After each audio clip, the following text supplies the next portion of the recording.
I want to take this opportunity just to thank you all for taking a look at the film Verified. The response has been amazing. However, we wanted to give you a little bit of a gift, but we could not do that alone. I want to take this moment just to say thank you to, yes, definitely. They're our preferred water company. We use them all the time on sets. The great thing about these bottles are that they are refillable, which is a huge thing on sets, which helps us to keep our sets green as well, but also at the same time keep our people hydrated. Yeah, give us a quick advert for yes, definitely. Hydration. Yes, definitely. And as you can see, this is my bottle, so I don't have to be writing my name on the bottle and drinking from other people's bottles and getting cooties. And as you can see, you've got my little buddy Antonio right over here. The cool thing about these is that every purchase that you make obviously supports the incredible work that they are doing for artists all across the world, featuring artwork. The bottles essentially can be scanned and can be linked to whatever sort of piece of art that the artist is looking for. I think it's a fantastic idea. I think that they are doing the Lord's work. But if you are going to drink bottled water, give this one a go. It's yes, definitely. By doing so, you're supporting artists all over the world, and particularly across the African continent, and particularly in South Africa, where you've got artists like myself and Richard. So without further ado, this is the commentary for Verified. It's a very special film. I think that it was a film that was made with a lot of love and a lot of passion, and I just hope that you enjoy it. So sync up your films on Tubi, wherever you may find it. If you're using the app Foursome, do so. Enjoy this sort of behind the scenes look at the way we made Verified and all the little nuggets. The film is filled with a bunch of hidden Easter eggs, so take note of those. Leave it in the comments down below. Like and subscribe. This is the People's Republic of Entertainment, proudly brought to you by Yes, Definitely. Just as I said, you didn't have to speak too loud. All right, are we going to do this? We are going to do this. We're going to do this. This is a director's and lead actor commentary on Verified, now on Tubi. You forgot to say producer. Oh, yeah. Well, we're both producers on this. Yes, That's we crazy. actually are. Okay. Are you going to count down for the people? So I think that the first thing that we have to establish is that we're sitting in the exact same spot that we filmed this film. Yeah, we did. Hey. It's crazy. It's changed quite a bit since then. Yeah, it has. However, do you know that we are recording this in the same month 4 years ago that we shot Verified? No. Yeah. And it's the same weather. Hectic. How crazy. That is I think it's meant to be. It's pretty crazy. It's crazy enough. It's crazy to match our crazy. That's crazy. That's So cool. just to give you a bit of background into this film. So this film was shot in 6 days.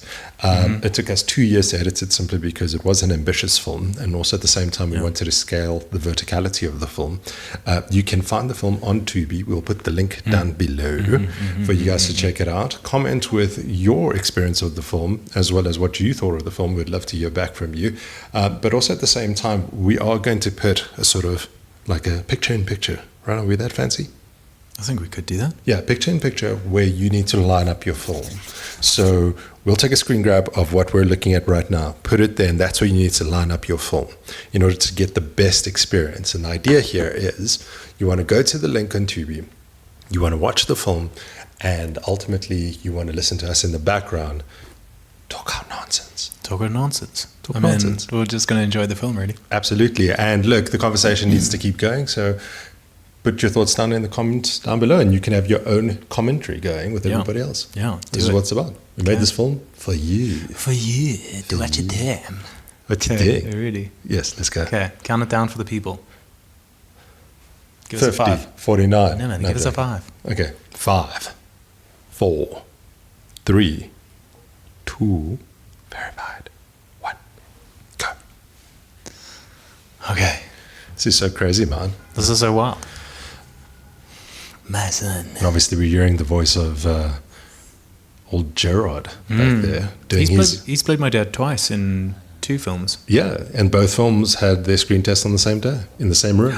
They did. Synchronicities, man. Absolutely. Yeah, the other film that I was in is called Prime. It's on Netflix. Check it out. Go check it out. But watch this one first, because this one's amazing. Well, a crazy little story, though.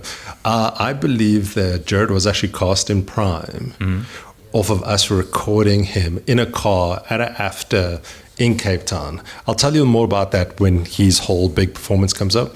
But this was one of the real big things for me, which was to have him do his best Marlon sort of impersonation, because it was to have actually Gerard's voice, you know, sort of weaving in and out of the story, and the dad sort of being quite ever present throughout the story, even though that most people on their first watch don't really get that. It's very important to us. It was this idea that you're constantly hearing the dad. Yeah. As opposed to just kind of, you know, sort of having him dip in. So it was part of the theme, really, of that your father or your parents are ever present in your life. You just don't take notice of it. Fair. That's fair. And that also ties back to the whole sort of game between Dylan and his father in playing, you know, impressions or impersonations of Marlon. On the right to go and watch his films. Amazing. And speaking about like superstars, you got Angela Sithole to voice Madison. That's who we're hearing in the background. Yeah. And tell us a little bit about her. How did you figure that out? How did you find out that she was perfect for this? You know what is crazy is that Angela was always the person in my mind, and That's it cool. took me going through every actress that was kind of her comrade, like offering it to everyone, thinking that there was something that Melissa, who was also the producer on this film, and my wife, said that she constantly said that Angela needs to be seen. And I believed her. I was like, yeah, because she's like you, right? Yeah. She's the type of person that you don't essentially play small with. And throughout editing the film, Angela kept coming back in my mind, and it was the only person that I could figure was Madison. And it was so crazy because we were having breakfast with Angela, or brunch, and Verified came up. And I just said to her, so listen, I've been thinking about you for Madison for the longest time. I haven't been able to find anybody that can kind of fill the boots of this character. And she was like, cool, send me the script. I sent her the script, and like a week later, we shot everything in 2 hours. That's wild. And off of that, in actual fact, she got the role in Smart Casuals. That's amazing. Because we were doing it, and at the same time, Khalila Jalilati was there, and he was listening to her performance. Crazy. And he was like, he was producing Smart Casuals at the time, and he was like, I should just offer her a role. That makes sense. So Verified has this like weird link into everything else, which is great. I love this part of you. That's a Richard Cow original. Well, no, it's not. I mean, I stole that from those oaks in America who would just run into the shopping center and can I get a fucking Hoya? And then like all the guys in the shopping center would bark back, Hoya. There's this great video like that with flamingos, where a dude walks into a bunch of flamingos. I say this as I'm drinking my pink flamingo juice. Oh, there it is. Excuse me. So he walks in and he's like, "Can I get a yeah?" But I'm talking about its original. No one else delivers it that way. Oh, thanks. And I actually did that the other day. It was yesterday, actually, in a CrossFit class. And I said that, and the boys just looked at me and they're like, I see you, Mike in. It's hilarious. Dude, it's so weird to watch this. I mean, like we did this 4 years ago. Yeah. I mean, at the time, I was stressed out of my pip, and I was literally losing fucking hair on my head, which is crazy. But man, it's so cool for me. And you know, maybe there's just a little bit of bias, but there's no other South African film that feels like Verified. You know, it's just like the performance for me doesn't even feel like me. It doesn't really look like me. It's kind of weird, man. Yeah. I mean, I can see like certain mannerisms and all of that, but like, no, man. Like, I haven't seen a South African film like this ever. To be honest, I haven't seen, because Dylan is such an amalgam of different things that I know that you put in there, you know, based on that preparation, but I hear what you're saying, because I haven't seen Dylan since. You've done such extraordinary work with every different character, and I haven't seen him even when we kind of did our TikTok promotion. Oh yeah. I didn't even see him back then. It was just like you were wearing his clothes, but I saw you. And Dylan is such a moment in time. Yeah. Also, just sorry to change the subject. That was such a long take. That was like I think every take in this film was 14 minutes long. So, I mean, I know that this brother looks like me, but how the fuck did he remember all of that shit? I don't know, because you disappear for 10 minutes before a scene, and you would do your strange dark magic, and then you'd come back, and Dylan was on screen because that was something that I learned on our first film together. Because Khalid, the director at the time, he was like, "Yeah, so we're going into a 6-page monologue. How long do you need?" And I was like, "I don't know, 15 minutes," because we shot that film in 3 days, so there wasn't really time for rehearsals or anything like that. And I was just like, I don't know, 15 minutes, I think, to get it all into my head, and miraculously, it kind of did. And I just kind of thick donkey balls, and I kind of just drew on that, and I was like, oh fuck, okay, I guess I gotta go do it. Let's hope I don't miss any beats, and if we do, I don't know, make it up. That's crazy. What's funny about this particular scene is that this is the voice of my childhood friend, Jonathan Bosch, who stays in Portugal right now. So he recorded this in Portugal. So this is truly an international film because, I mean, not to have any spoilers, but there were some actors in this film that were filmed abroad. Absolutely. Absolutely. It was really a passion project by so many different people, and we'll mention them as they come up. But Jonathan, funny enough, the reason why I chose him is because I always wanted to kind of have this kind of, I don't know, this confidant slash drug dealer of Dylan's, that it was his only point of contact with the real world, that he'd go and kind of pick up this like care package, right? That was made up of like Skittles and like Easter eggs and like hot cross buns, which were ultimately space buns. But what was interesting about it, the reason I chose Jonathan is because after you did this performance, because you chose the glasses, you chose prayer beads, you chose the Casio watch, you really created this character. I literally gave you the T-shirt, and you were like, "No, I got this." And what's funny about it is when I looked back on it while editing, I was like, "Oh, this is my friend. He looks like my friend from when I was 7 years old. The dude who had the tank watch from Clicks, who I was like, who is this a-hole in grade 2 showing off to everybody? Sorry, Jonathan, I love you, my brother.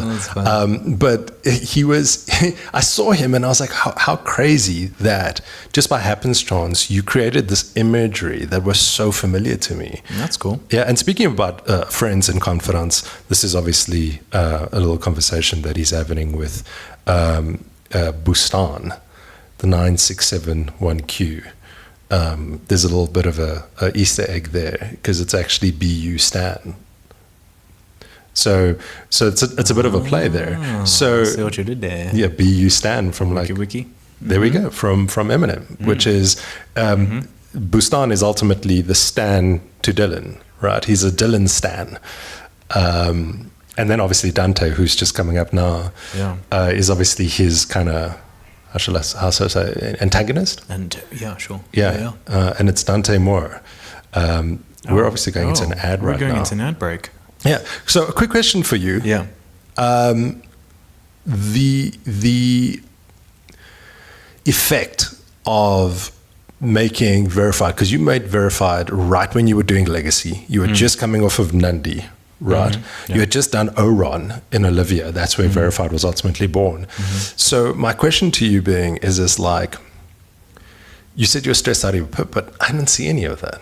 Like, how do you compartmentalize those things? I don't know, man. It's just like, this is what I love to do. And being busy is just part of the process.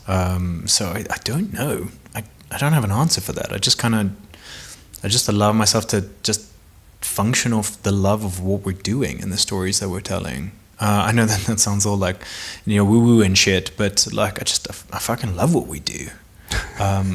So I want to do that fucking all the time. And, hopefully that's, all of you watching, this is what it'll lead to, is that we get to do this more, and we get to have these kinds of interactions, and we get to tell these kinds of stories that don't necessarily fit the Netflix bill. It doesn't look like the commercials that we're watching right now. It's something different. It's something that's challenging. It's something that has heart, and it also has lessons attached to it, which I think is so necessary, because with the advent of the internet, we thought it was going to bring all of us together, but it actually pushed us away. I mean, ultimately, that's really what this story is about. Is that isolation, that digital isolation that it's caused. And man, I don't know. It's just, I do it because I love it, and I guess it's really just the relationship that I have with like film and television is I love what we do, and films and series have just had such a huge impact on me, my mental health, my physical health, and all of that. And it's just to be a part of the legacy and create something that's kind of, on par is fucking amazing. Amazing, man. You're actually going to see, speaking of Easter eggs, that the drug dealer's talking about here, Holy Mouse X, which was also a play on something, which I'll leave you to leave in the comments down below. A little Prime reference coming up over here. I don't know if you ever caught it on our many watches. No. It's coming up in the subtitles. If you spot it, call it out. But funny enough, speaking about the ads, we actually designed this film to be a film with ads. Yeah. Because we want to capture that. We created a film to be with ads. Yeah, but that's the point. It's like that's kind of where we started. Yeah. We were watching films on television and all of that, and we had ad breaks, which I think is good because also we're not just fucking zombies. Oh, did I miss it? Yeah, it was right there. Shit. The Prime version of yourself. I see what you did there. Yeah. And it's just like we had these reprieves so that we didn't fucking just lose ourselves. And I think that's also part of the problem is that there's just so much stimulation all the time that we forget to just take a break. Dylan's taking a break. That's for he's sure. definitely taking a break. That's become known as the wanky blankie. That is disgusting. Everyone has a wanky blankie, don't you? I've never had a wanky blankie. Some people have wanky sockies. I never understood that. Like, it was a very American thing. Right, we're like, bring me a gym sock. Of course, I'm speaking just from being informed by American Pie. But obviously, Tubi is American-based. What do you think the Americans are going to think about this film? I mean, it's got a lot of South African references. It's got a lot of South African accents in it. It's, it's even got a lot of South African humor in it. And now, this character's sitting in darkness because of load shedding. Yeah, but funny enough, like brownouts and rolling blackouts is not specific just to South Africa because it's all across the world. I just think that, again, you speak about this idea of being disconnected. They call it rolling blackouts, eh? Yeah, or brownouts, which makes it sound so... It's so weird. Yeah, it just sounds like somebody runs past your house. Don't look at me, Leo. I love that line so much. This was very much an improv by you because I remember very, very... Oh, you can really dance. There we go. That was it. At the time, you had just introduced me to Coincidence. I fucking love that. Yes. I still watch it to this day. What the fuck was that? Yeah, it's a tokology. Also, what kind of fucking lunatic just sits there with his curtains open? Dylan, apparently. This is not South African of him at all. Hey, you fuckers. I love that line. Here's the thing, though. I often call verified the versatility of the word fuck because the way that you use fuck during this film. Yeah, but I don't think that's a Dylan thing. I think that's a Richard thing.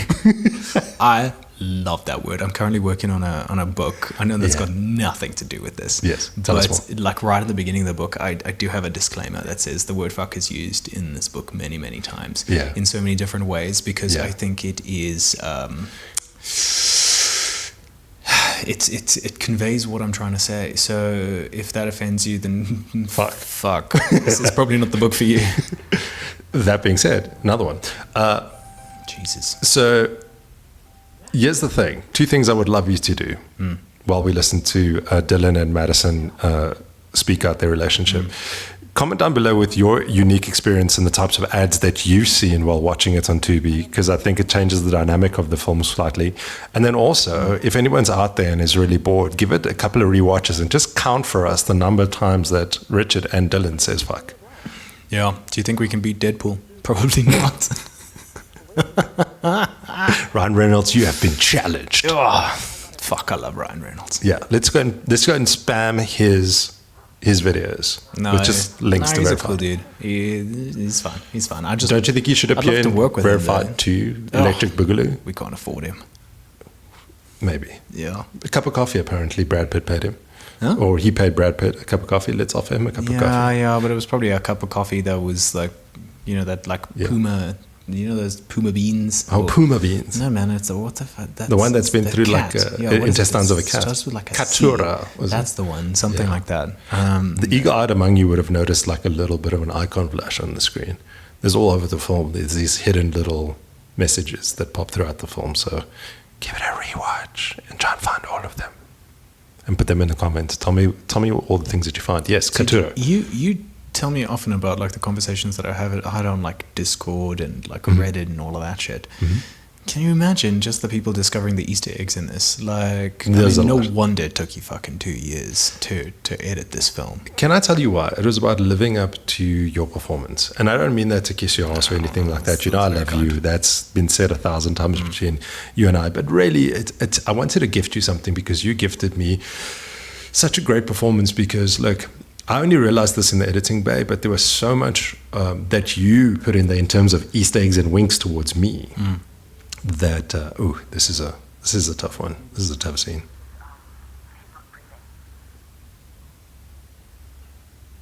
And what's crazy about this is that you and Angela recorded this independently of each other, and you can never tell.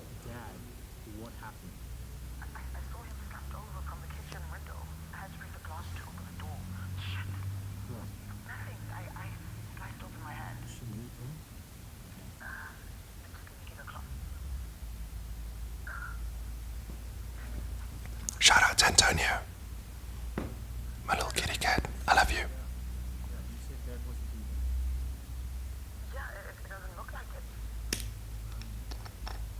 Dude, you're a fucking wizard at editing.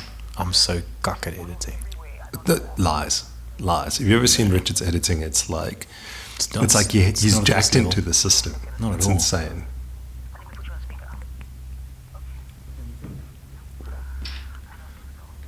Listen, I also don't want to give away any spoilers, but But you can. No. Because who's watching this? Just let me Drop. finish what I'm saying. Is for those of you out there, for those cinema buffs, we got the dogs watching this as well at the same time. Anyways, for those cinema buffs out there, comment down below what camera you think this was shot on. It'd just be interesting to know what you guys think. I mean, obviously we know. Wrong answers only.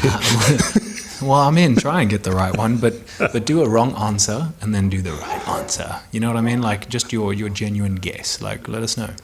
The Because I know internet. that's a hot take these days. It's like, Yeah. What the kind of camera are you shooting on? I don't know if you're really cinema. Is this movie supposed to be shown on IMAX or on your cell phone? and I'm just like, who gives a fuck, dude? Most people are watching this on their phone, and we designed this for people to enjoy on their phones, to and from work, wondering what's happening with Dylan. Dude, no one's What gonna should- watch this fucking to work and from work. They're gonna It'll die. mess them up. Like, no, they just crash. I mean, I've had 2 jump scares now that I'm like, yeah, fuck. And you're in the film. Yeah, But I've seen yeah. this film a couple of times, and I still get those jump scares. Yeah. Good job. It's always a treat for me to visit Dylan. I was so excited about us kind of visiting this. This is a great little thing, which is very much all you, because I just handed you a phone as a light. And the way that you were able to not only perform, but also at the same time kind of play cinematographer for yourself is, and Richard does this throughout the film. There's a couple of times where he saves my ass, and he just does really, like, this little shot of mine is one of my favorites, because like everything's black and we just kind of see the silhouette of your face, and it focuses our eye right where the important part of your eye should be, right? That's obviously a little cameo by my wife, Melissa, that we put in there, because she was actually doing these lines on the day. Dude, Yeah. Melissa read every single line that I acted, opposite. Yeah. So, She played all the characters. all the characters. And, even in her read, like, props to her, because she gave me something to work with, which is fucking amazing. Yeah, there's one of my favorite scenes where you two are literally creating a scene as we're watching it, and we'll speak about that when it comes up. I don't remember half of this shit, eh? When you're like, oh, you did this cool thing. I'm like, I don't know I did that. There's a little wink there to Unreal Tournament, where it's like 30 seconds remaining. But, dude, we're just going to take a quick pause there, because we don't have super duper fancy equipment. So we got to start and stop this as we go. No because It is what it is. We are recording this ourselves, like we did the we're film. 1810. Yeah. So you see, like, this little thing? This was like a little bit of a wink to me. I added that little ad in because it's my little Verhoeven thing. Like, remember RoboCop? Yeah. Where they would do those faux ads in RoboCop? Oh, that's cool. So that was my little nod to Verhoeven. And I love the little hearts on the screen that you have there. That's you and Melissa did that whole little chat. Yeah, we did. And you just kind of changed the names to Madison. Yeah. Oh, and then the dropping of the phone, and if everybody's ever had this, where you drop your phone and it shatters, and you push on it and a piece of glass gets stuck in your finger, that's what we base it on. But this is the evil little insidious thing over here, is that Dylan literally had to pay with blood to get his electricity to go back on. Oh. That's how SIF technology is. Look at that little knob there. Huh? Yeah, little Easter egg on the screen there. I see you. What?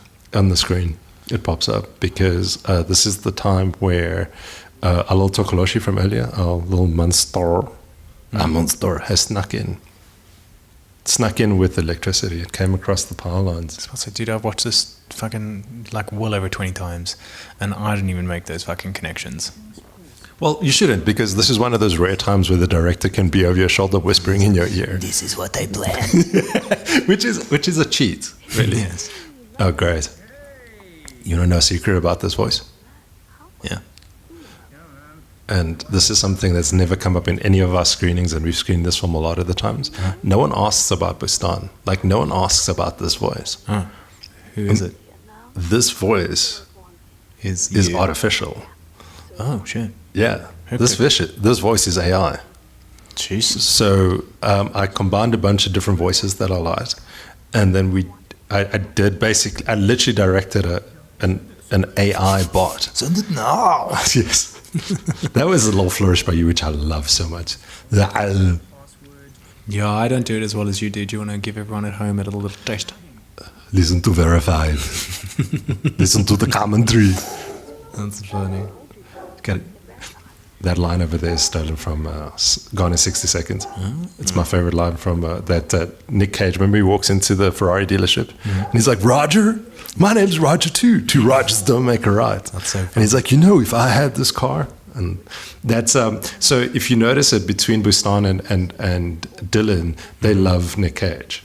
And what's crazy about it is, and I'm going to point it out later, when you do that dance, dude, I don't know, you're an alien, because I remember showing you a GIF by Nick Cage of him kind of like walking by some alcohol. This one, yeah, and you literally did that move, and I just flashed it to you. Yeah. Listen, I mean, I love Nick Cage. I think he's a fucking lunatic, and he's brilliant.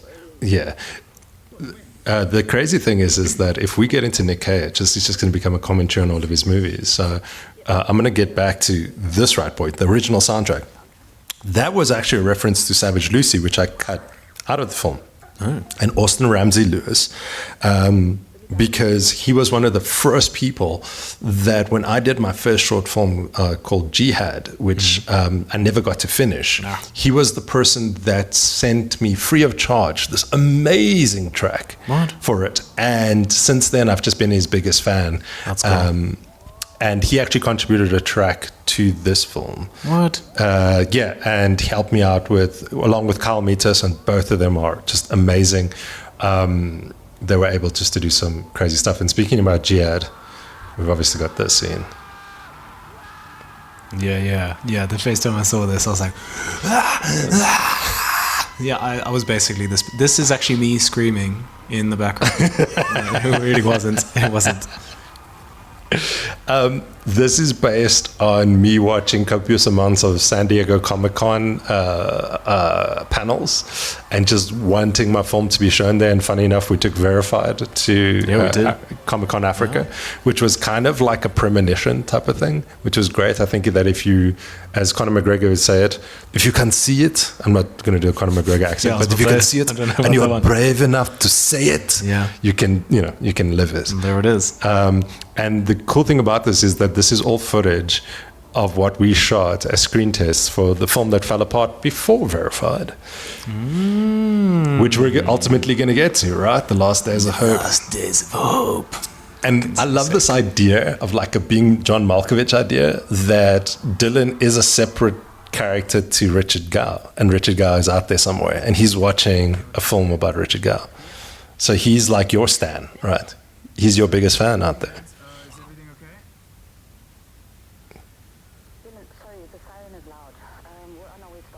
Don't just hate it when your sister calls you and you're busy fanboying out. I don't have a sister. Me neither. I don't know what I meant by that. I've got stepsisters, but they never call me. That is funny.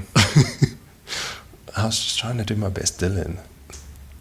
Yeah. Oh, and for those of you who are second guessing those screens, yeah, most of them didn't work. There was only one that did. So all of this is Waleed's genius. He's made these things work in post, and it's fucking incredible. Yeah. Big shout out to our sister company, Blue Desert Studios, which is actually run and owned by my brother. Together we did 212 VFX shots in this film, which is ridiculous for a film with no budget. Well, yeah, we're still paying off the debt now. Please go watch this film. Yeah, otherwise me and Richard are going to be dancing at the robot near you with a cardboard sign. Yeah, we're going to be dancing like Nick Cage next to the road and just saying, please go watch this film, scan this barcode.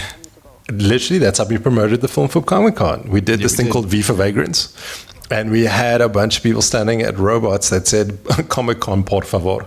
And it had a little QR code, which was hilarious. That is so funny. Yeah, and it was like a golden ticket. If you scanned one of them, you got a golden entry into Comic-Con. Dude, you can't... First of all, yes. I mean, I'm loving watching this, but you can't fucking make me watch this because I want to get on to the next one. I know. You know what I mean? This was my plan all along. You're not a man. I'm not a man. Look at old Brad Pitt there in the background. Hope he doesn't see us. But we tore out his eyes. Do you know, my dad watched this. My dad's in Portugal. So kudos to you for the $1 that you spent watching the film. Thank you. Yeah. My dad, he took a photo of this exact, that frame.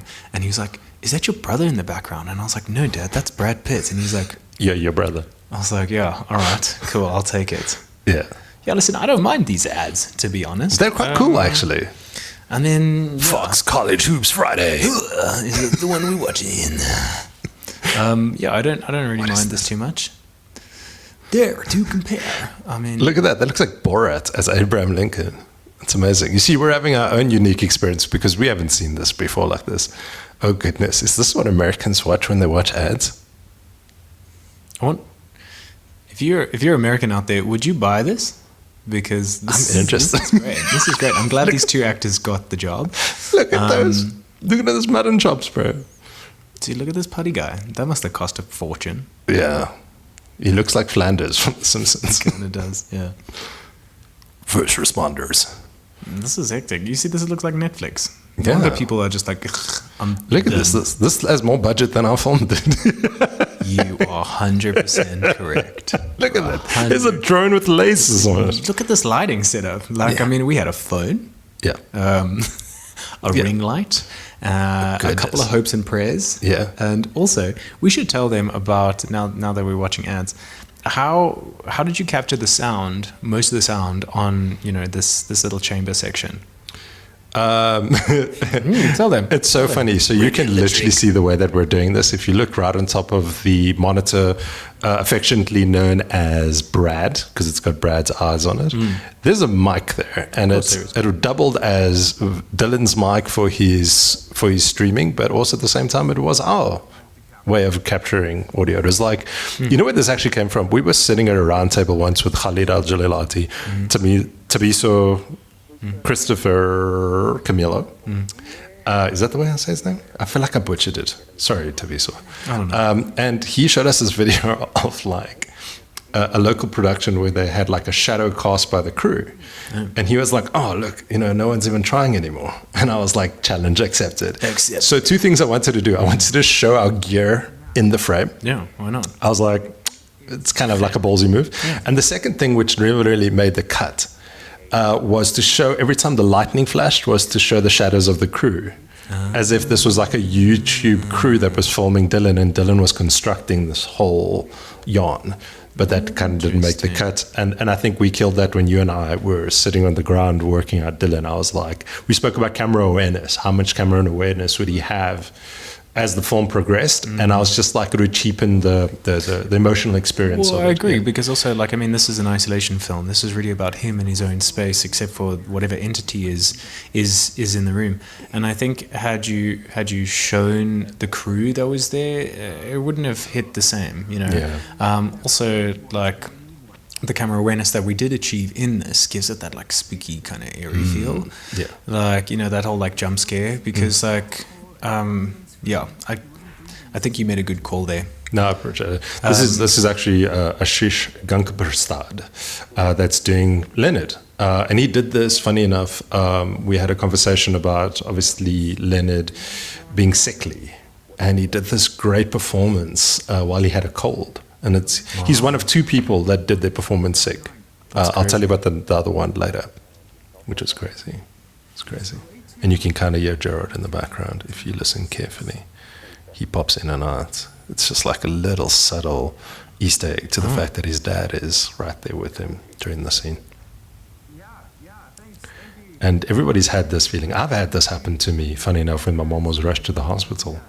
And I've been on the phone with medical aid people and them just being uncaring. But the way that Ashish plays this is that he plays it as such like a Samaritan. That I love it. I love it. He just sounds like a person who genuinely cares. And there's a whole backstory to Leonard, which no one will ever know. I did write a comic book called For the Love of Leonard. So I've got a whole comic book script for that, and I was just looking for an illustrator to do that, which tells the whole backstory to Leonard, which is quite beautiful. That's cool. I love this. I love the way you do this. You don't just do. I love it. I love that you stop on the fuck. Like a. Yeah. Oh. And this is a crazy scene because you're playing Dylan acting. Because he's lying, but he's doing such a good job acting with all these acting greats behind him, right? And then there you go. There's your fucking BAFTA. You get. Dude, you keep fucking dangling this BAFTA fish, this BAFTA carrot. Give this man a BAFTA in front of my face. Give this man Dude, a BAFTA. You know what? Just to know that people in the UK are watching this, that would be fucking so sick. No, look, Not they gave it to the wrong necessarily person. They gave it to Richard Gadd, and they were supposed to give it to Richard Gow. Richard Gadd. Baby Reindeer verified. It's like La La Land Moonlight. Well deserved, but that's fine. I've got to earn my stripes. But I'm just saying, like, it would just be so fucking cool if the people out there were just watching it and they're like, oh, this guy should be eligible for. I don't know why I went Russian there. Pardon me. There are Russians watching this. Yeah, man. If there were Russians out there, Vladimir, please go watch my film. Yes. But it's just like that would mean more to me than I guess the accolades. The accolades are really listen, who's going to say no to a trophy?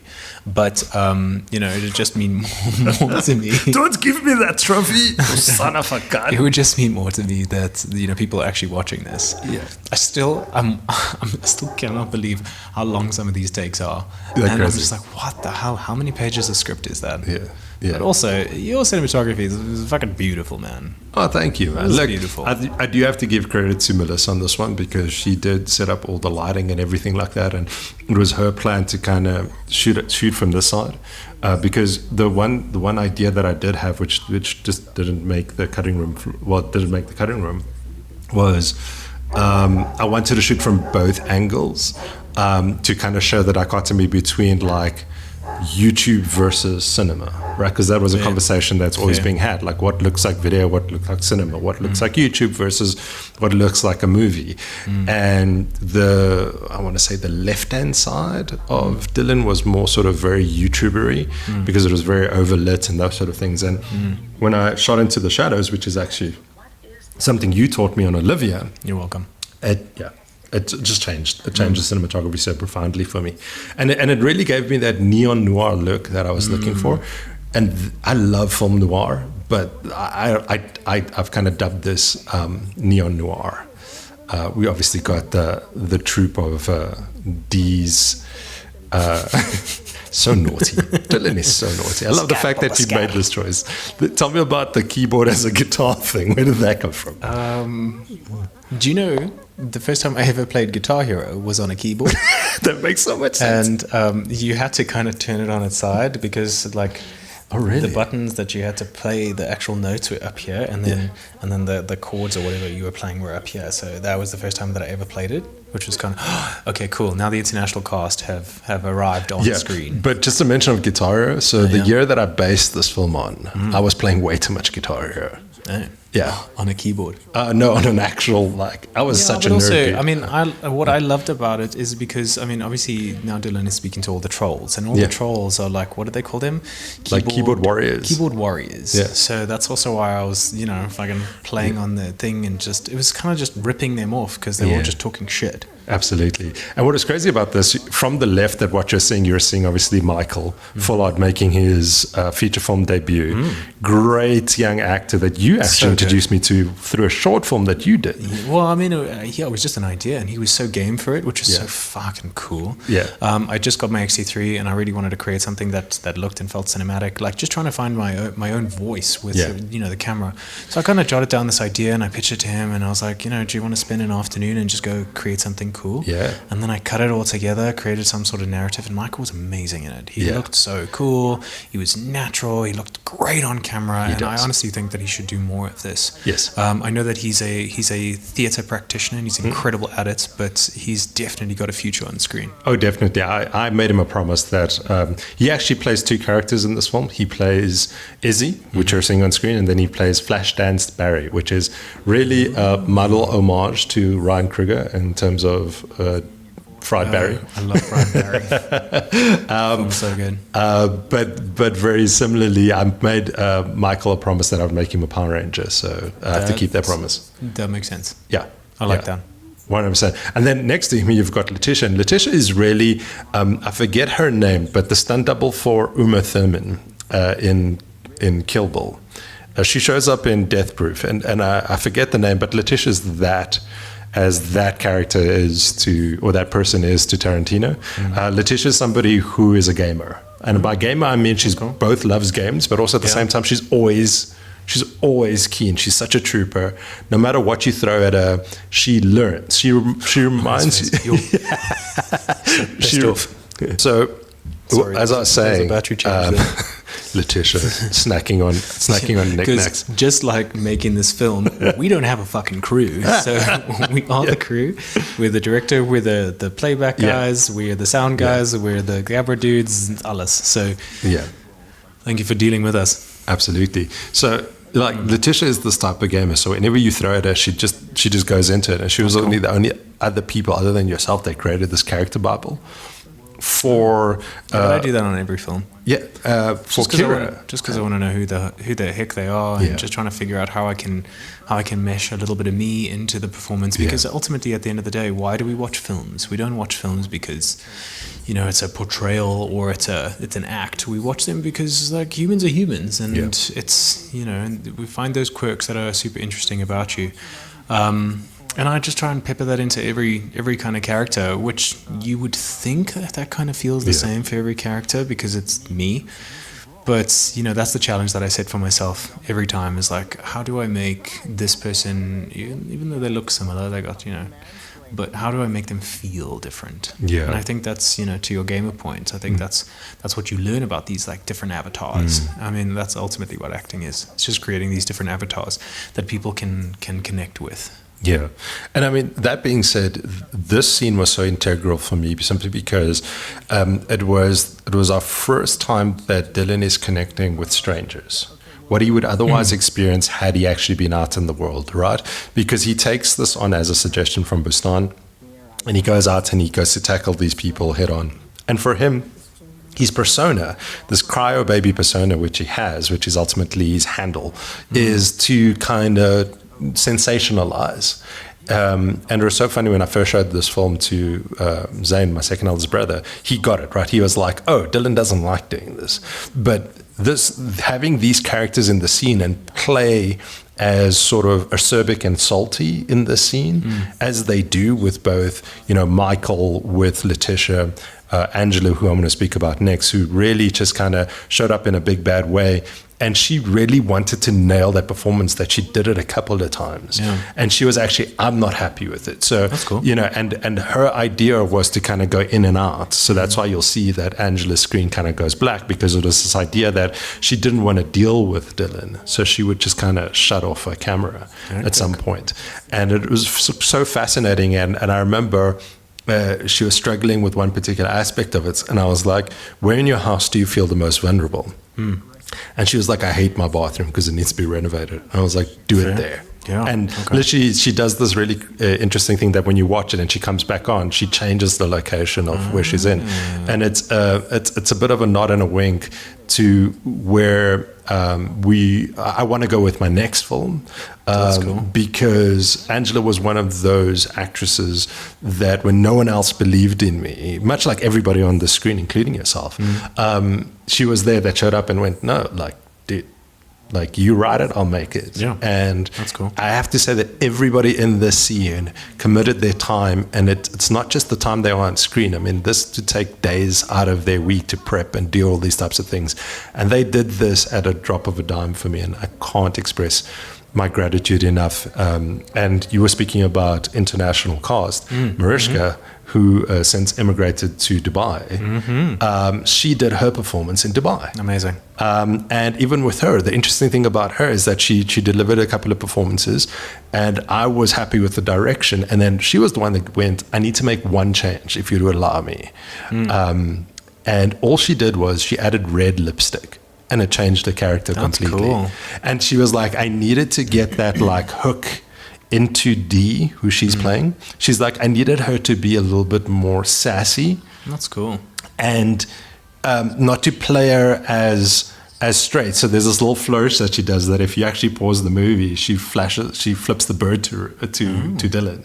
Okay. She, in one of the pause scenes, you could actually just seeing her flipping the bird very casually, because she's still trying to be like an internet personality, but also at the same time let Dylan know he's being a gigantic dick in this scene. That's cool. Well, I mean, he was. And the idea was also, for us, and you can speak a little bit to this, is that from your own perspective, Sorry, we're in terms another ad break. Yeah, in your own perspective, with regards to that scene, what was your approach? But also at the same time, it's like our challenge was, how do we create this person as a likable person when he's being so unlikable?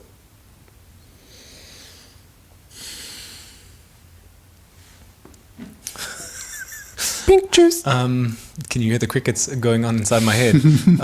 How? I don't know. Yeah. I guess one of the ways that you know this works for every character is, even if you're saying dickish things, I mean, the person that's saying them believes them, so they must believe that they're right in some way, that they're making a good positive change in some fashion, which I guess, you know, the audience picks up on. I guess that's always the hope, but sometimes it reads, sometimes it doesn't. Other times you just get what is that, Grindelcorp? What is that? Yeah, that is a reference to my next film. This story was always about someone trying to live in the gray area between the two extremes. One extreme which is coming up, but ultimately essentially having to go up against sort of like extreme feminism in that sense, which is very much what the internet is like, right? The internet is made up sort of this dichotomy of like hypersensitive and then like hyper PC people. Yeah. And those two people go to war constantly, and no one can kind of just be human in between all of that. Yeah. Yeah. I don't know. It's like bit there's a lot bizarre. of ranking on the internet, which I find as a filmmaker, I find it's a little counterintuitive. The reason being is that everybody wants you to either play on their team or be on the other team. You know, so it's either like you're either like release the Snyder Cut, or you're like go James Gunn. You know what I'm saying? Yeah, sure. And it's like, it's weird, because what about a person who loves both of those filmmakers? I mean, I love both of those filmmakers. You see what I'm saying?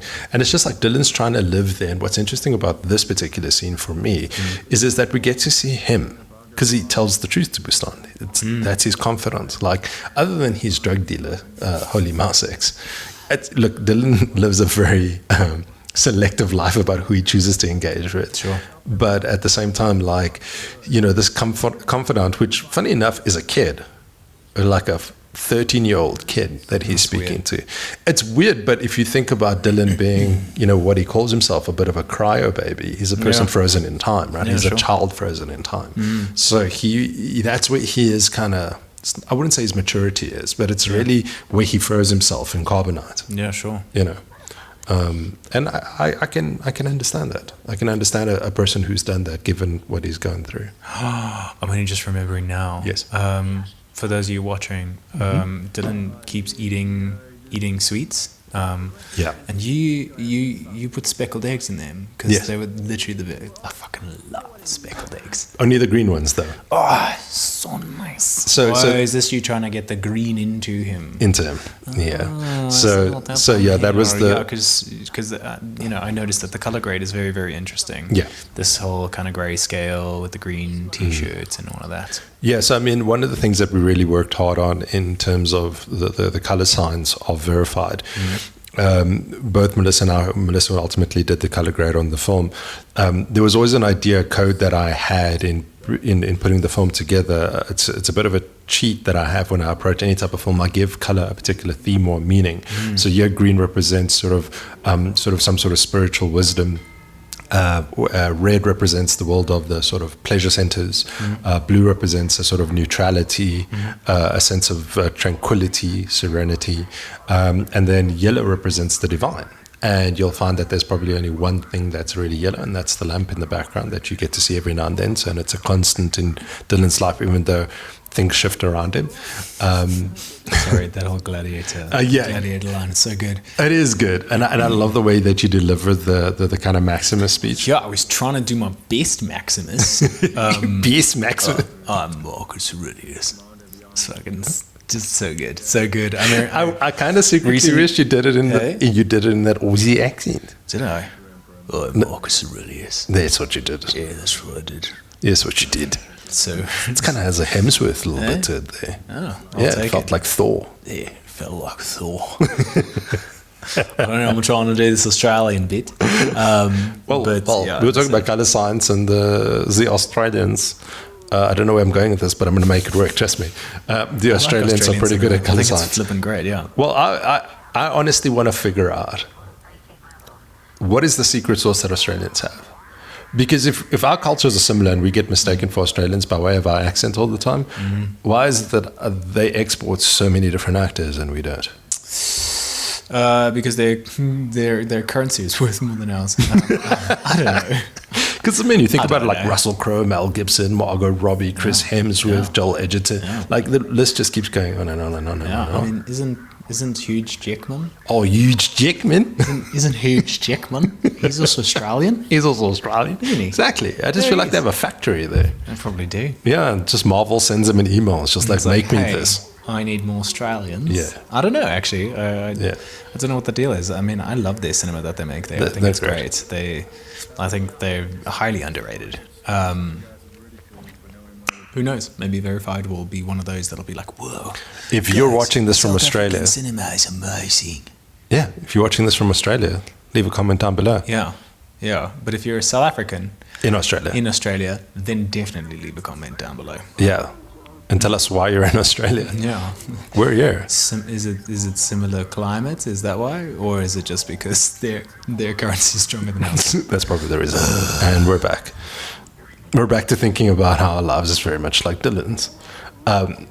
The interesting thing about this particular scene is that I made quite a bit of offers to different people to play these characters. There were a couple of bigger names that were considered for this, but ultimately, whenever I tried to make it like the first interaction that Dylan had, it felt like it added minutes to the film's runtime and it slowed down the pace quite a bit.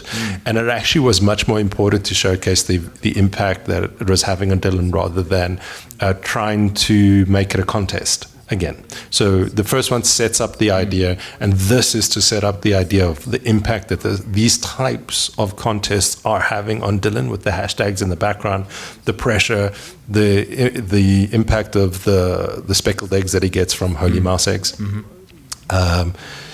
and this freaking yeah, ooh. Yes. Get it, Listen, Dylan. you wrote one hell of a speech. I'm just glad I kind of pulled it off. By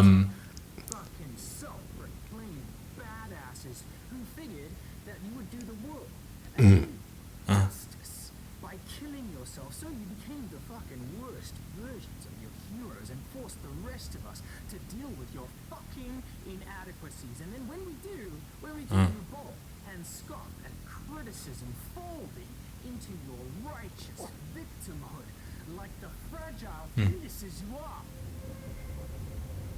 you are. And we're gone. Still gives me goosebumps. Ah, dude, it's great, and your Also, delivery of it is amazing. just from a storytelling Yeah. and like a cinematography kind of point of view, to have it just on your main character and see how his isolated world and the people that are like interjecting from all over the world from this digital space, it's just so interesting to see how he's reacting to it and how that's having an effect on him. It's fucking brilliant. Yeah, we designed two things in terms of the cinematography. Is the fact that we keep creeping closer to him until you'll see later in the film he were actually in his hands. But also then very similarly from the color grade perspective is that Dylan, I keep wanting to say Richard, but you're sitting next to me, That's Richard. me, Okay, that's me. kumbaya. Hi, my name's Richard. We have his skin tone go from very grayscale to a little bit more human. So you'll see that he goes from a sort of very sort of blood drained skin tone, grey skin tone, if you will. He's a vampire. Absolutely, he's a vampire. He's Lestat. Funny enough, there's a bit of a Lestat reference It's in this actually film. Edward Cullen.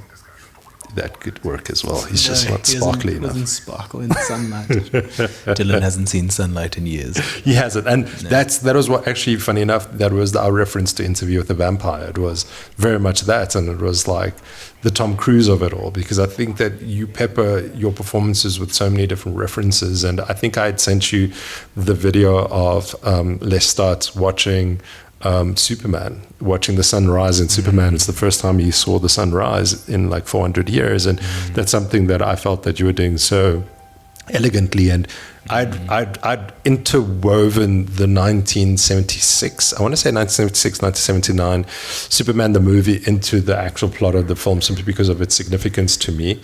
I think it is really beautiful, but ultimately this is also a Superman story, but also at the same time it's a story of like somebody coming from the undead to the living. That's cool. The land of the living, a little bit. I love that. I think it really translates. I remember the first time that you showed me the film, it was actually just outside. Man, it was an experience. I hope this isn't the first time that you're watching this film and listening to us talk about it. Go and watch the film but first. Even if it is, you know, it's definitely worth a second watch, just to kind of really just allow yourself to live in Dylan's world. I think it's so topical because we all feel so isolated in this digital age. Yeah. And it's really difficult to communicate with the world around us, specifically the physical world, because we're all educated to communicate with this digital space. I mean, there are V's flying around the screen. Yeah, that was very much intentional. It's this idea of just kind of speaking to Dylan's obsessiveness with, Do you know what I being would have loved verified. to see? I would have loved to see Arnie with that doll's haircut. You'd just be like, The man dark. Yeah. Remember that? The pot and that. yeah, give me a ball haircut. I want your clothes, your motorcycle, and your hair. Yes, exactly. There they are. Tom, Leah, and Brad. There you go. Hey, these guys. Named after all the people that Dylan idolizes. But interesting little note is that at the back of those computers, which you very rarely get to see, are little post-its to the people that we lost. You, your mom, me, my uncle at the time, old Uncle Eunice, which I literally lost days before this. And then Khalid had actually written his Uncle Tawfiq, which we'd said at the back here, which we all lost. You know, and we all kind of wanted to dedicate this film about rising above the trauma that we're given. Speaking about that, has Khalid seen this film? He has not. He has not seen this film as of yet, and he will see it. He's going to have a cinematic experience in Quadratry. He has a You look. should watch it on the cell phone. He should. I think that would upset it. Just to fill you in on the joke, he is a cinema fanatic, and he will not watch anything on a cell phone. Yes. Not at all. But he gets 3 cameos in this film. When Dylan is looking at Austrian twerk videos, his name pops up. And it was a happy accident, but such a beautiful one that I kept it. Cool. I don't know why. When you searched Austrian twerk videos, his name popped I up. don't know, maybe that is what he was into. And I know. the other thing that he gets, he has a little bit of a cameo as a character named Imam in here later, which we'll talk about that when it pops up. But right now, this particular scene is interesting for me because I wrote this as an unboxing video. So, you know, on like YouTube, when you watch people unbox things, and our obsession with watching people unbox things, this sort of voyeuristic nature, and keeping the camera just here where we can't kind of see what he's unboxing. This is really what I wanted to do, but also at the same time, it's a pivotal scene where old Dante Moore is sending Dylan a bit of a physical troll because he's been monitoring him this entire time. Because early on in the film, where he gets the message from Dante, he actually, like, if you look closely, you can actually see that he installs some daemon tools on Dylan's computer so he can monitor his conversations. So he knows that Dylan's going through all this rubbish, and it's based on a dude by the name of, I think it was Dante Moore, who trolled a bunch of girls with their nudie pictures. And I really just wanted to sort of just showcase that, you know, Dylan's being hunted by the same sort of like internet trolls as everybody else. Hectic.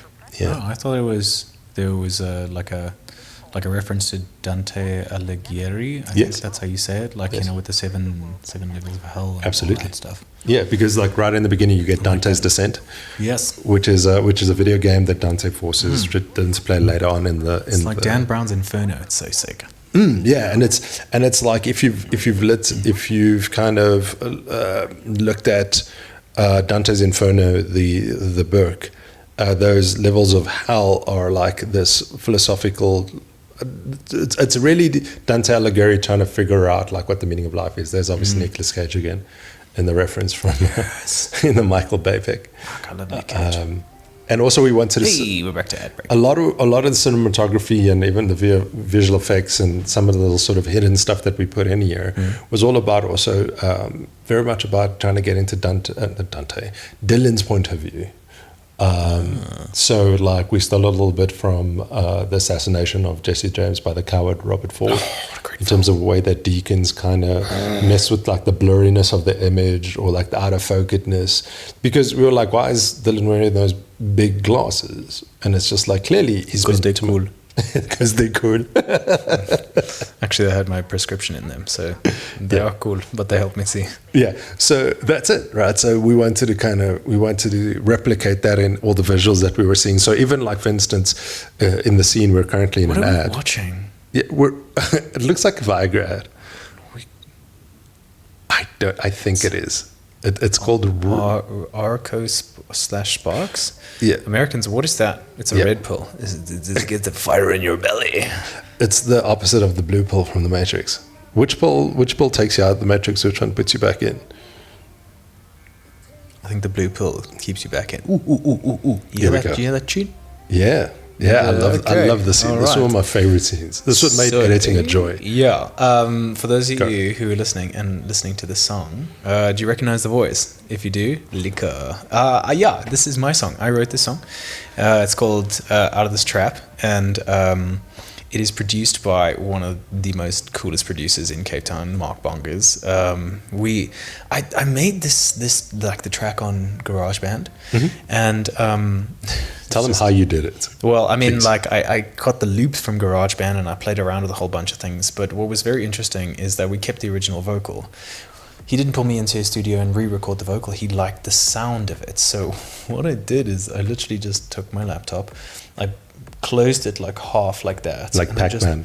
Yeah, like a Pac-Man mouth. And I just sang into it because it like reverberated between the screen and the keyboard. Yeah. And I was like, every day I know. And he was like, dude, this is legit. And he just went, wiki wiki, boom, boom, boom. And then... There you get it. And there it is. And what's crazy, it's how well it fits with Verified. Yeah, it's I mean, because I did this years before. Yeah, and we tried I still another had track. dreams of being an artist, a musical artist. So yeah, there you can see kind of the visual style of what's happening with too much screen time. But then very similar, I love the idea that Dylan has like a strobe light just for moments like these, where he just entertains himself. But that being said, and obviously we get our camera awareness. Yeah. I like that. Yeah, It's like, where Hey man, why are you looking at me? yeah, and actually, is this my Nick Cage? My Nick Cage? your Nick Cage is coming up, Is right? it I'll call it out as soon as I see it. You do something very interesting. I don't know if it's passed just yet, but you do this thing where also I'd shown you a reference, and you put this reference in this little wink to me, which I found really fascinating because we spoke about Verhoeven earlier on. And there we go. What you Little twerking space about? cake. So the camera awareness I actually stole a little bit from Hideo Kojima. I think it's over here. Oh no, it's not. There we go. No, it comes up a little bit later. With Death Stranding, with the camera awareness type of stuff. A game which I was playing while I was editing this film. Funny Also, enough. I cannot believe that you shot this on one camera. One. That you see that little thing? That's the RoboCop cover. That little pose. And I was like, I showed you that like as like this little homage to Verhoeven, and I don't know if that was intentional. That you actually struck that pose intentionally. Could be. I just constantly. I don't think I can claim that. Yeah. And then obviously the belt came off at some point. Oh, I saw it come off. Yeah, I and thought it that was was all you, man. And you just started taking your pants. Yeah. What is that?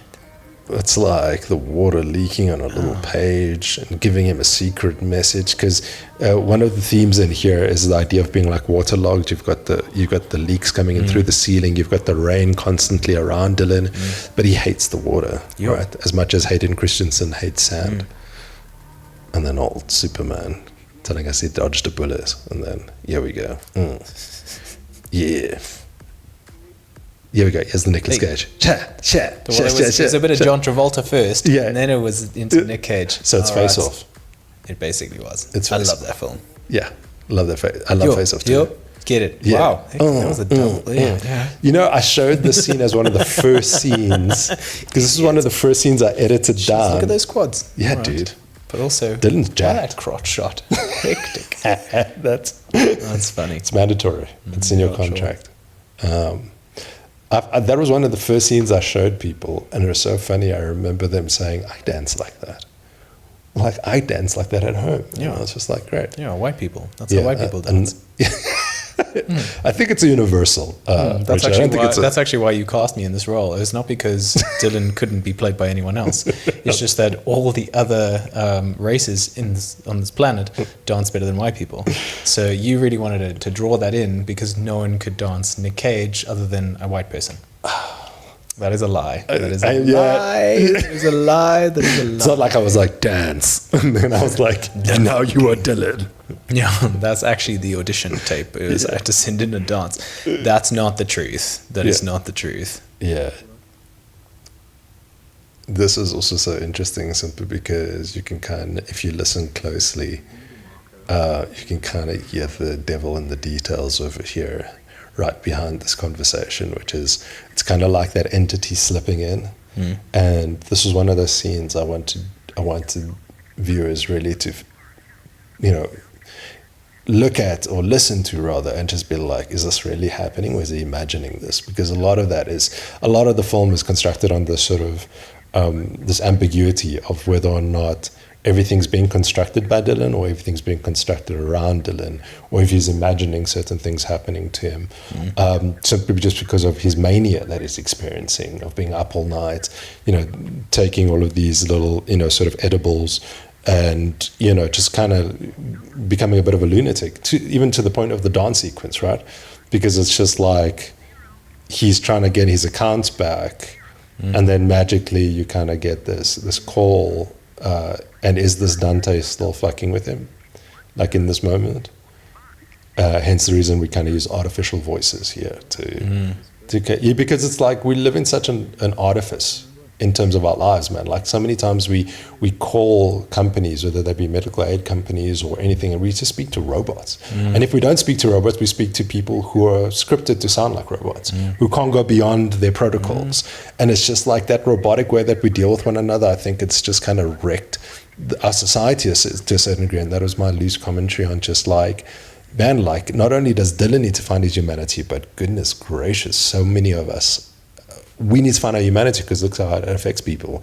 Yeah. You've got a dad dying somewhere, a son that is too scared to leave to go and face reality, but also at the same time you got poor old Leonard who's waiting for Dylan's call that never ultimately gets it. He leaves work just thinking he didn't make a difference in someone's life, and Dylan sitting over here with prayer hands, just like thankful for him lucking out ultimately, only to discover that perhaps that's not the case, as we will soon see. And then, yeah, the dangerous thing of him having to call Madison after her calling him like 3 times throughout the film, and him being a dick to her. And then finally, just this. You said this to me. Funny enough, as we were showing the film all around Johannesburg.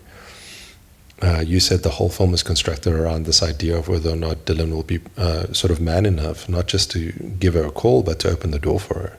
And it's like the fact that he doesn't like her calling him in the beginning of the film, you know, once we get towards the end of the film, is just a whole other question. And you had to put this specific scene in. Yeah. And it's because Jonathan is the name of Dylan's father, and he shares that with old Clark Kent, with Jonathan Kent. And if you listen closely, you can kind of hear someone scream his name, Jonathan! And I love the scene from this particular film, because it's the moment that Superman discovers that with all of his powers, he can't stop a heart attack. Yeah. So he's not a god, he's just a super man. And it's the same realization that Dylan gets. The witching hour, 3:11, when bad things happen. Okay, that's good. 18 minutes. Okay. I need you to listen to me. We're in the end game now. Hang on. Dad, stop breathing. Man, the scene over here.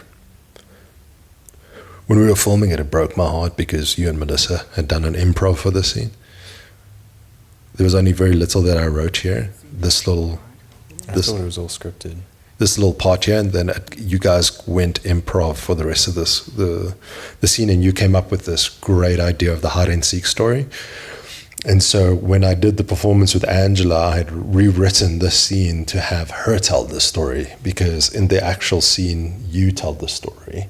And I obviously just had to get your reactions, because the scene was so important to kind of see how the truth is impacting Dylan. I love that little shot there. That's kind of like, you know, what you see in like films like The Purge or like influencer movies, where you've got like the light reflecting off eyes and it's all jazzy, very Fortnite-y type of thing. But it's like he removes it. He removes that patina of like the influencer.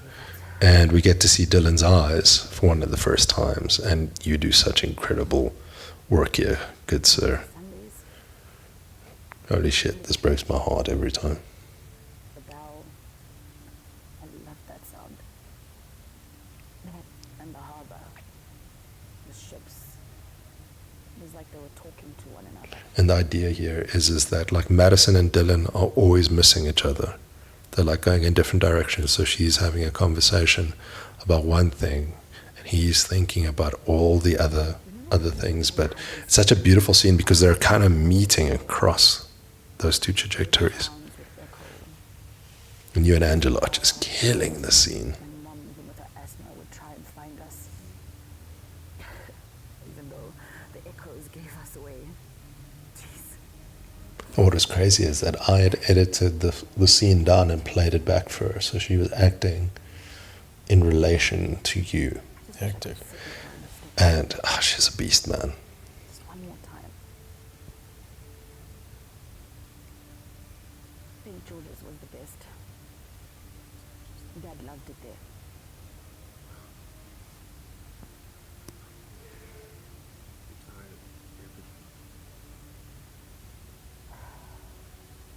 Shit, I'm doing.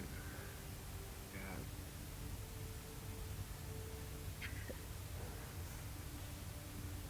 Remember when you hid in the pantry?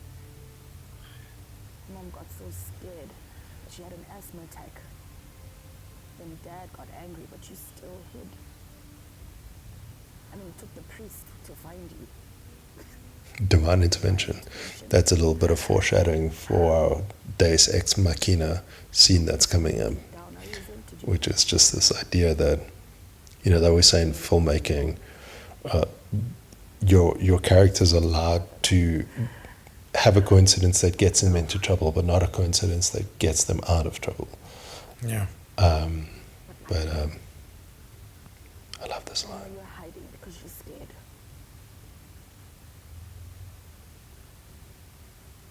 Dylan, I just wanted to let you know that I see you. Look at you, you're such a technician. I remember we had, just before the scene, I was really trying to Tom Cruise the fuck out of that. Yeah, I'd shown you that beginning of Mission Impossible 3, and you were like, what a technician. And then literally sit down and do the exact same thing. And I was just I don't like, know if I did it as well, but yeah, you did. You did the one eye tear roll. And I was like, you are an alien, good sir, from Krypton. I'm just trying to do good work, man. So this scene over here is Dylan kind of trying to break the fourth wall, right? Calling everything bullshit, perhaps even the film. And then we see it with like, oh shit, our reality is breaking now. What the hell is Brad Pitt doing in the background? And it's just like, was anything that we were watching real up to this point? Was it all a fabrication? Was it all like one of those YouTube videos, which is just kind of like, you know, clickbait? You know, was this entire film clickbait? And we're obviously in an ad right now, but I think that we can kind of discuss this intentionality from me with like your opinions of the film in that regard. Like, what are you thinking right now? But also at the same time, from a performance level, like that was day 6 that we had shot that. Yeah. Oh man, every time I watch this film, it's just like, I don't know, man. I go through the cycle. I mean, you know, recently I just have been through a bit of a tough time, and you know, it's difficult to see even a character that was created so many years ago, you know, just repeating the cycle. So it's just it's a lot, man. It's a lot that, you know, sometimes it's just we just haven't learned the lessons that we need to learn, and we're just bewildered when, you know, things happen and there's similarities. And yeah, so this is a bit of a little tough moment for me.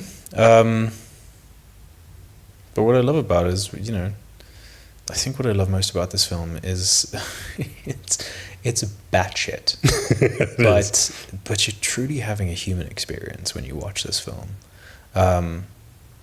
You know, and just speaking to like that YouTube culture is you kind of have to clickbait someone in order to gift them truth, which is it's so fucking annoying about society, you know, today, is that you've got to peel away so many layers. You've got to shrek the shit out of everyone in order just to get to some truth, and no one's really brave enough to just to share it. Yeah. And I think that's, as filmmakers, I think that's something that we really get to gift the world, is that idea that, you know, sometimes you've got to be brave enough in order to do it. And I think those are the films that have really had a lasting impact on people, is the films that say, okay, cool, yeah, you know, we're going to take you on this journey, but you know, the journey is really just about revealing the layers. And you know, like, I mean, we're watching a character go through all of these things, and you know, yes, it's, you know, I guess it's convoluted to say that that's not necessarily me, but you know, at the time, you know, all I was trying to do was try to tell an honest story for the character, but it's ringing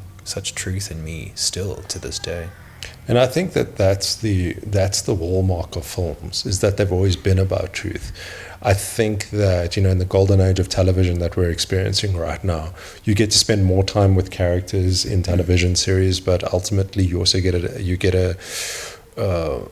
truth diluted. Because in actual fact, they're trying to create more and more fiction upon fiction to try and get you to believe that this is the intertextual or intersectional drama that you're experiencing, much like a soap opera, right? So a soap opera is about trying to make you believe that this world is real every single episode. And I think with a 2-hour film, it's much more dreamlike than television is.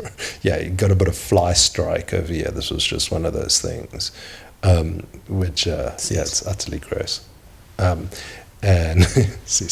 but I think that's the thing that I love about films. As much as I love television, I love films because they are dreamlike.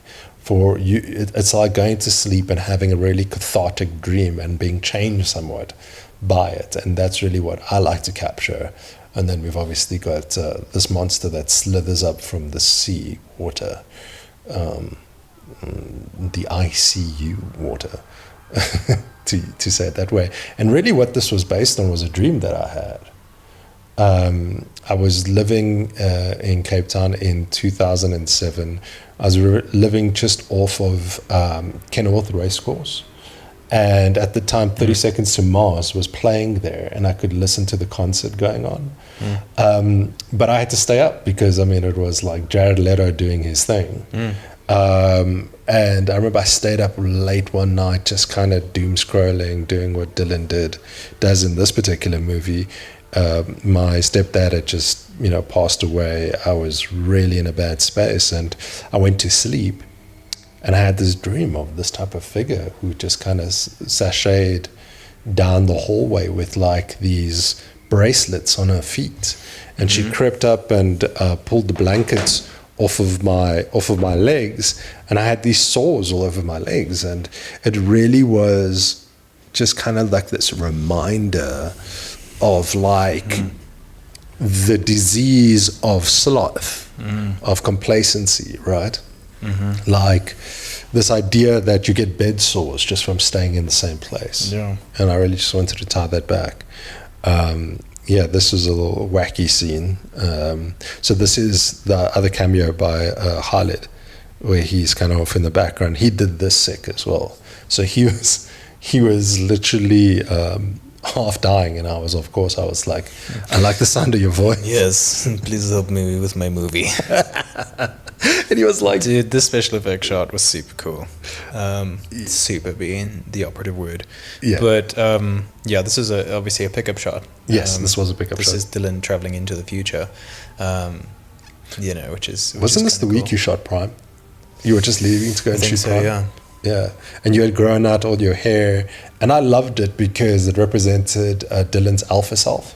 The prime version of him, that was that reference from early on in the film. And I wanted to, it's the way he sees himself, the way that kind of Keanu Reeves sees himself in The Matrix, where he's like, oh, my hair's different, and it's just like, this is your version of self-perception. And it was really about Dylan traveling through the cosmos and the heavens and through the ocean above that. And really, this was a story about a man very much trapped like Jonah, hence the reason his name is Dylan Jonah DeMarco. It's about somebody being trapped in the belly of the beast in his own cave of wonders, if you want to call it that, and him coming back to the world. It's so cool, man. Yeah. And I really just kind of want to, this is us playing with the verticality of a chamber film, which was like, sure, we're locked into one space, but no one says that we can't go into other dimensions, Sure. We can't go above and below. I mean, we still shot that falling into frame in the same space. Exactly. And we shot the rest of the film, which is Exactly. crazy. And, this, like, you see kind of in the background, and this is kind of him going into the VCR world, right? Which is like the world of magic and the world of divinity, for lack of a better word, because it's in all the world of his dreams, where all of his quote unquote dead dreams lay, where the memory of his mother is, where the memory of his father is, where you've got this angelic form which essentially comes in. You've obviously got the idea of like the spider who sits at the center of, the World Wide Web, but he's saved from it. He's saved from it through like the prayer of his parents, right? Which has been ever present throughout the film by way of voice and by way of the poetry that you're hearing from his mom right now. And we also shaped the entrance back there, which is like a cave, right? Because we wanted it to kind of be representative of like, this is where Dylan has kind of hid himself, and it's now time for him to kind of journey across it. And he journeys across like the desert of dust and all of these certain things to kind of just sit at a beautiful space with his younger self to a certain degree, or an angelic form, however you want to see it. It's really not literal. This was such a difficult shot to do because we had to get the perspective right, because we shot this on blue screen in the same space, and it was about, you know, when you shoot, because we're obviously showing that Dylan feels insignificant in this space, so he feels small in this space, and then obviously the memory of his mom walking across the sand comes in, and it's a bit of a guiding light for him. And there's that beautiful, and you play this realization so great. We wanted to do the wanky blanky as a bit of a tunic for you. I don't know if you remember that. Yeah, that didn't know. we cut that because it was kind of gross. I was like, I wanted to bring back the wanky blanky in some way because I just didn't want it to be like just like a thing, and I wanted to transform it into something a little bit more like a anti-hair shirt, if you want to call it that, something where he takes it from something terrible to something good. And then we journey across his little blue desert over here, which is kind of a wink to my brother and his company, Blue Desert Studios, who did all the VFX. But it's the desert of the dust, right? It's about like all the things that he hasn't looked to. It's that Instaquilinus inventor, which is like in filth you'll find it, and it's in the places we least want to look. That's where we'll find what we're looking for, the painful places we have to go to. And Dylan's been trying to keep the water at bay this entire time. I guess we're into the final stretch, yeah? Final stretch indeed. What have we got left? We've got like 15 minutes left of it, 20 minutes left of this. And obviously we've got Dylan coming to the beach, right? Hey. And I wanted to kind of make this something feel like recognizable, familiar, but also just kind of super foreign. And obviously there's a little cameo by my nephew. I thought that was special effects. It's wild. This whole time I was like, wow, that special effects kit is good. Yeah, and you guys we shot this separately. You guys weren't in the same place. Oh my gosh, we did that for everything in this film. Like everything was just so separate, which I think is just such a good nod to that whole digital world. Exactly, and it was. I mean, look, it wasn't intentional, but I think it was accidental and just kind of lended himself to the tone of the film, essentially. But I think also because we shot this film in like the height of the pandemic, and then when we did these pickups, we were just about coming out of it, and it was quite interesting because I played the Dylan role with my nephew when I shot him because you guys were available on different days, and then I ultimately played the child role with you. And this was interesting because you had at such an interesting spot in your life. You had just done, if I'm not mistaken, on this day, you had done your first nude scene in Do Your Worst. I think so. Yeah. And I remember you came here and it was the first time you met my brother because he was doing all the digital scans for the digital scenes. And you just ripped off your pants and you were just like, let's go. Yeah, but also I was raised in the theater. I don't give a shit. Yeah, but what it really meant for me was it was so interesting because you having done your nude scene for Do Your Worst, my brother had just met you and he was listening to you tell your story about like having done your first nude scene. You should go check out Do Your Worst. Richard plays a gorilla of a man. Small role, but good film. Great film. Yeah. Shannon Isra and Kate Licorice are amazing. Yeah, absolutely. And there's this really raunchy comedy, right? And what is interesting about it is that my brother still tells me the story. It's like the first time I met Richard, he was talking about his first nude scene and then literally just got like half naked in order to do this pickup scene. Because we needed you in your socks because we were trying to tie it to when like you pulled off your pants during the dance sequence.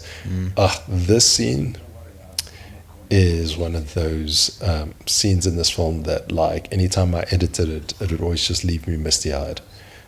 Your performance and what Gerard brings to this was amazing. And it was also one of those late additions in terms of I struggled with trying to find a way to connect Dylan and his dad. And because his dad was like terminal at the beginning of the film, and then you'll hear a call from Madison where his dad just wants to speak to him, this is kind of where this whole speech takes place. It's his dad leaving a voice note back then in time, and it really just spoke to the theme of the film of kind of reaching across time to save yourself, but also at the same time save your father from the abyss, which is what I think every son or every daughter needs to do ultimately in order for them to move on with their own lives, is just to recognize that, you know, sort of your parents are flawed, but also at the same time you have all of their potentialities within you, and it doesn't behoove you to stay stuck. Yeah. Yeah, and you guys just bring it to life so beautifully here. And this was one of those scenes where I had the blocking figured out for all of the scenes, but I knew I wanted to do an homage to I Am Heath, a film that you and I had talked about quite a bit through the making of this film, and you did this. Yeah. Just a little side note. I saw Gerard at Cavendish one day. Yeah. Didn't recognize me for nothing. I just smiled, and I was like, it's not really worth it just telling him that we've done 2 films together. Yeah. But okay, have a great day. And he just looked at me, and I was like, hi Gerard, how are you? And he's like, hi, hello. And then he just walked off, and I was like, okay. So you guys had like a Christian Bale, Michael Caine moment in like the south of France. It's just like, he had no idea. And I was just like, you know what, have a great day. Well, look, I think that's the magic of movies, right? Because you do something and it's a snapshot in time. Like we're looking at Dylan right now. This is 4 years ago. But we're looking at the same room that this is taking place in. Yet this room looks so different. You look so different. You feel so different. Also, that arm gimbal that I've got going on here. I literally just held the camera in my hand, and thankfully it didn't shake too much. The funniest part of this whole thing is that if just below frame is myself and Melissa lying on the floor, watching you do it. So crazy. No, I think you actually left the room. Yeah. I was like right in the corner, lying on the floor, you were just with my eyes peeping over. I didn't even see you guys there. Yeah, and I didn't know what the footage was going to look like. But when I saw it, the craziest thing is Melissa was like, put it in the beginning of the film. And I was so tempted. And I was like, no, it needs to build to this. And it's such a great payoff. And it's such a beautiful, both an homage to I Am Heath in terms of the stuff that Heath Ledger shot of himself, but just your performance of what you're doing here, along with what Gerard is saying. And this is peppered with so much of me and you in that scene.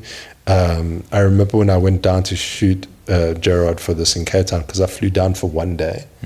I met him at after between lectures, recorded it in Khalid's car, and then stayed, then left, stayed a night, and then flew back to Johannesburg to finish the film. That's wild. And I remember I showed a line, and the line that goes, we would go to a movie and go for coffee and cigars at Kennedy's after, is a direct love letter to my uncle, whom you met at the premiere. Oh, he's so cool, because he would do that for me. And look, like, I didn't have a huge relationship with my biological dad.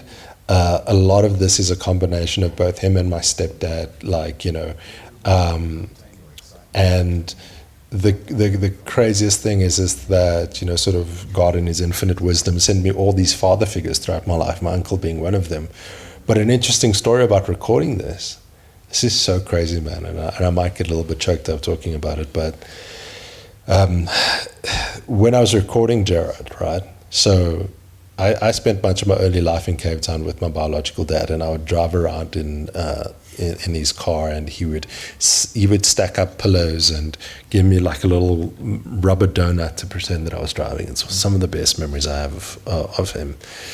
And I remember he'd always point up to the top of Table Mountain, and you got the little section where the cable cars go up.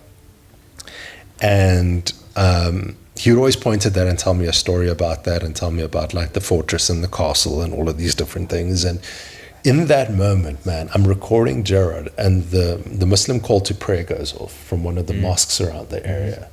And as I'm holding the camera, I look out of the window, the only window I can get view of, and right within that space as the call to prayer is going off is that little cable car thing.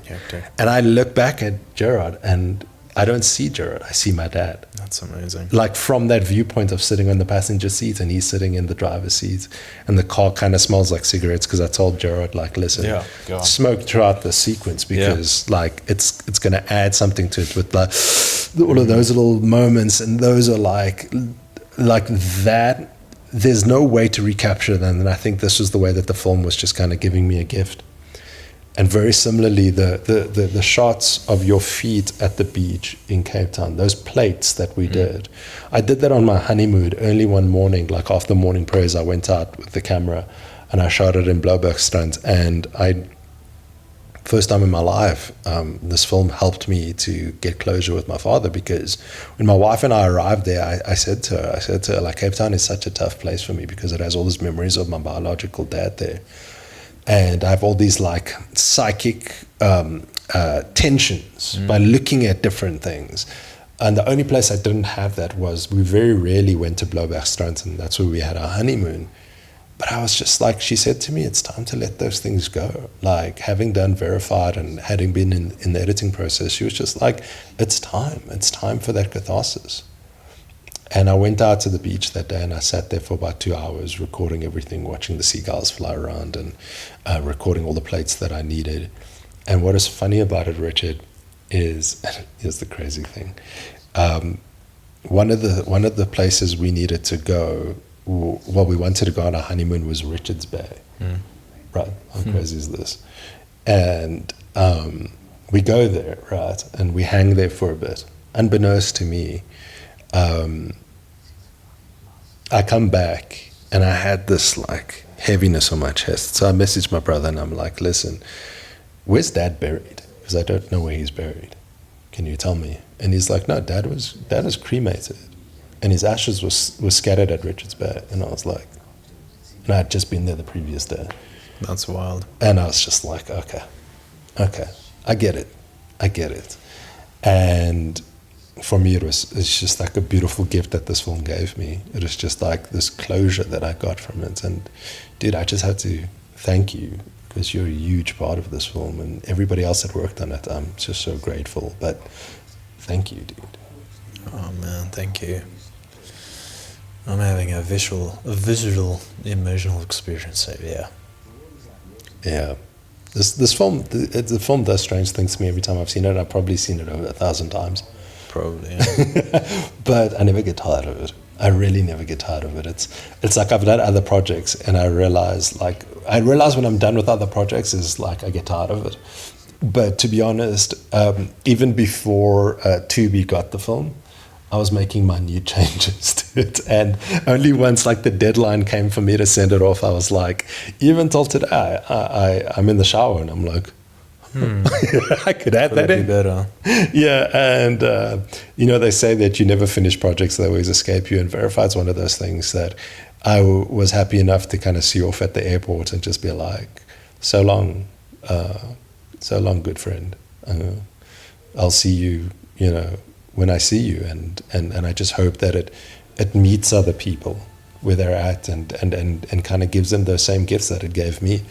And that's that emotional transference that George Lucas talks about, and that's what it feels like to me. Verified is very much the film I wanted to make my Star Wars, and we're going to get to make that one day, my own version of my Star Wars. But Verified was necessary, and I'm so happy that it's my first film, and I'm so happy that it stars Richard Gere and so many other beautiful actors in it. Oh, the scene. You had such fun doing this. I took many keys to the face recording this. So did I, actually. Yeah. And also, like, the beautiful thing about that is that it ties so much into this little pulsing that you're seeing that we're getting from slowing down the footage. Is a really part of like the theme of the film, which is about a life interlaced. It's like, sort of the image being generated at the top and the bottom, and that's how it is for Dylan, right?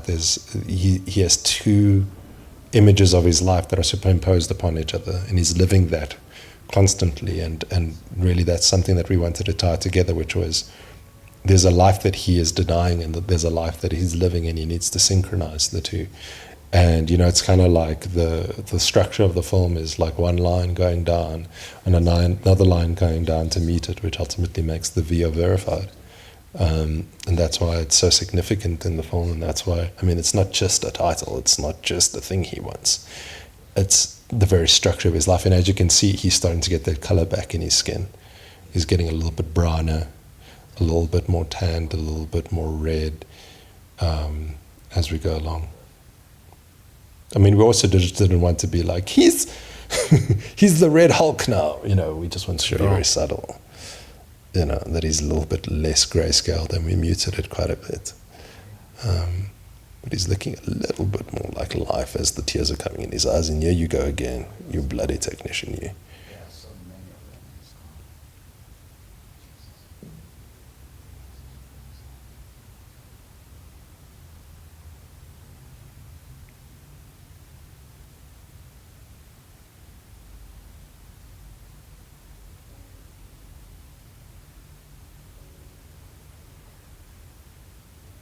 That little tune that Gerard sings was a complete improv by him. He read that line as a song, and I thought it was so beautiful. And then we're back at the beach.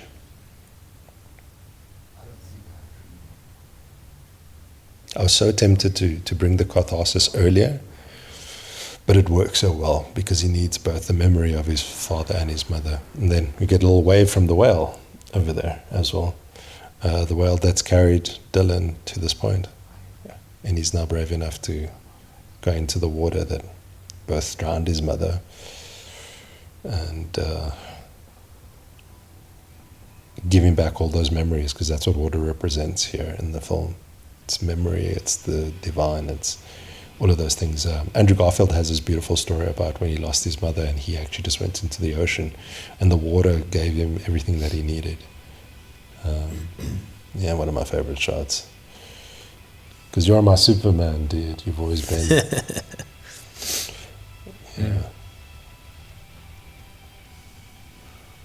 Which ultimately became the poster. And you know what's crazy about it?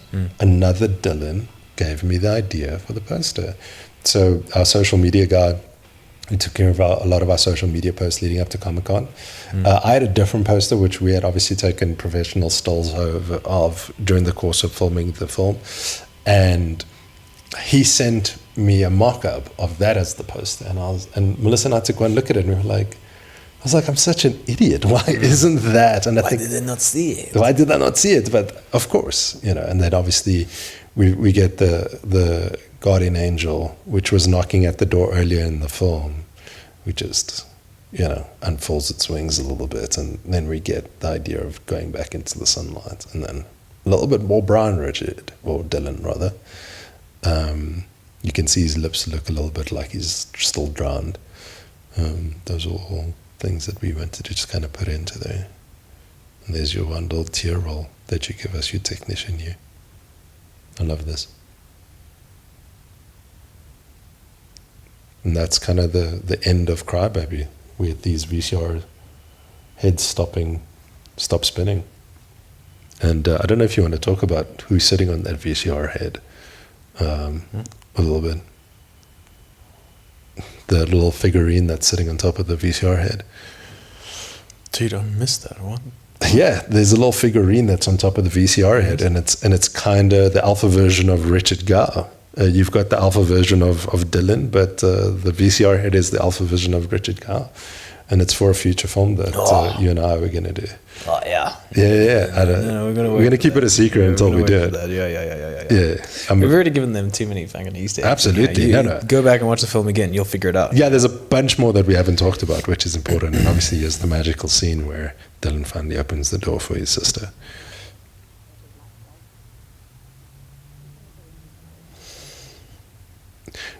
This performance by Angela, you had actually given me a note on this while we were driving around together doing another project, and you had said to me, obviously, that there was a mismatch in the way that, sort of you were casting your voice, and she was actually, sort of projecting her voice, and it just didn't seem like they were together.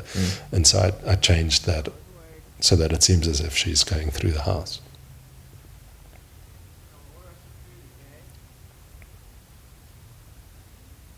So you see, it seems as if she's kind of gone into the room, as opposed to that they're busy shouting at each other in the corridor. I order some food, okay? It's much better. It's much better. It's great, and it just seems as if she has a familiarity with the house. And you know, it was always meant to be like this TikTok house where he never used to sleep in the other rooms because of his isolation. They've just been empty. You know, you could imagine that every one of the rooms in the house used to belong to a influencer, which have just subsequently left, and he's the one that's left alone. And he's got this gigantic house, and it's not filled with his family, which always just made me feel, oh, poor Dylan. You know, this TikTok mansion that was empty, that has its marble columns outside. You know. Yeah, and his screensaver over here. And this was always just kind of like a little play on the idea of like, did he dream it or did he really go through that journey? Yeah. But it's both. Let us know in the comment section down below which you think it is.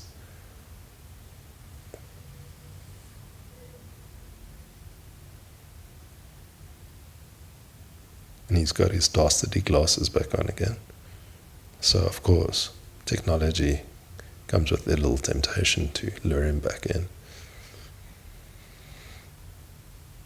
But it's out of focus for him, and it's low resolution for him because it's not important for him anymore, right?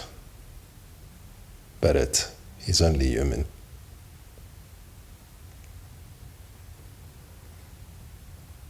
That was such a great little choice by you to kind of tap the screen, even though there was nothing on that screen. Nothing.